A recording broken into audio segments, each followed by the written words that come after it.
तुम्हाला माहित आहे का, विंचवाच्या फक्त 1 लिटर विषाची किंमत तब्बल 85 कोटी रुपयापर्यंत आहे. होय, तुम्ही बरोबर ऐकलं.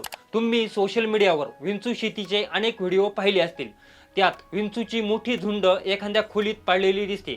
विंचू हे उष्ण हवामानात आणि विशेषतः वाळवंटी प्रदेशात जास्त प्रमाणात आढळतात. पण या विंचूच्या विषाचं काय केलं जातं, त्यामुळे याला एवढी किंमत आहे? त्याआधी वेद.com ला फॉलो नक्की करा.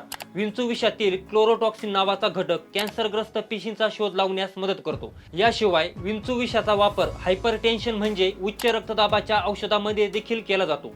विंचूचे विष काढण्यासाठी एक विशेष रिमोट कंट्रोल मशीन वापरली जाते. या मशीनद्वारे विंचूच्या नांगेवर विजेचे झटके दिले जातात. त्यामुळे विंचू स्वतःचे विष बाहेर सोडतो.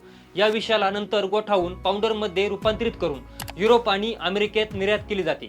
तुम्हाला कदाचित आश्चर्य वाटेल, पण 1 लिटर विषासाठी सुमारे 26 लाख विंचूचं विष काढावं लागतं.